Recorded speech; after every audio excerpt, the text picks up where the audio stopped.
We are due to go for round 3 of expulsion of Congressman George Santos from NY3. I think we can all look back and say this is not how at least I thought this year would go. I don't think this is how most of people in the media would think this year would go. And it's just an unfortunate circumstance that I have to sit here and watch the American people waste, Congress waste the American people's time over and over again on something that is the power of the people, not the power of Congress, which is to remove and elect and remove members of Congress.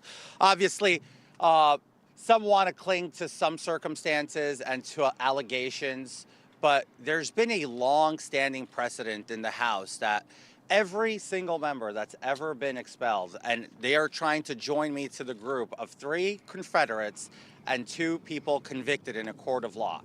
So if I am to get expelled tomorrow, I will be number 6 in the history, the first Republican and the only one without a conviction or without being part of or without having committed treason. So that's kind of where we stand today on that sense. But let me go down a few things here to give you a sense of Congress today and what it represents for the American people. It represents chaos.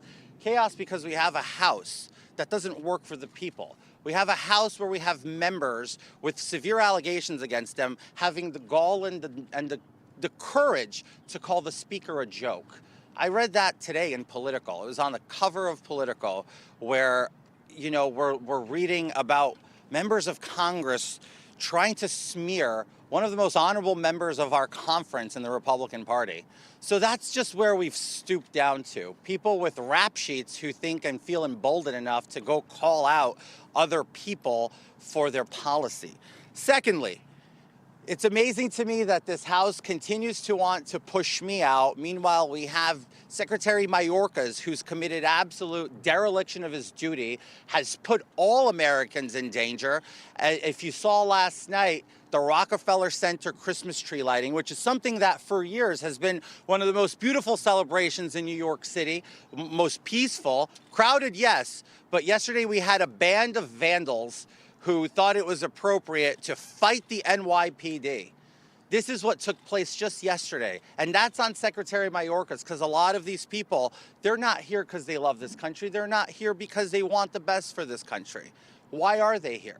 It's starting from inside. And that's what you get when you have open borders and an administration that is oblivious to the real issue that's taking place. And then lastly, let's talk about consistency. We have a member of Congress that earlier this year took a plea deal to obstructing a congressional hearing. That's not the plea deal he took, right? I'm kidding. He took a plea deal for pulling a fire alarm which obstructed and delayed an official hearing and proceeding on the House floor.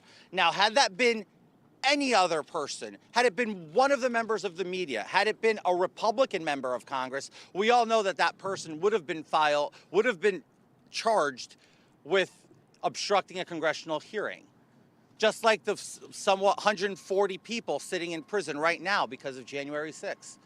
But Jamal Bowman gets a pass. That's why today at noon, I'm going to be introducing a privilege motion for expulsion of convicted and guilty pleaded Congressman Jamal Bowman. And I stand there, I think that that's consistency. Let's hold our own accountable, but let's make sure that we do it with the precedent of the House. Now, if the House wants to start different precedent and expel me, that is going to be the undoing of a lot of members of this body, because this will haunt them in the future, where mere allegations are sufficient to have members removed from office when duly elected by their people in their respective states and districts.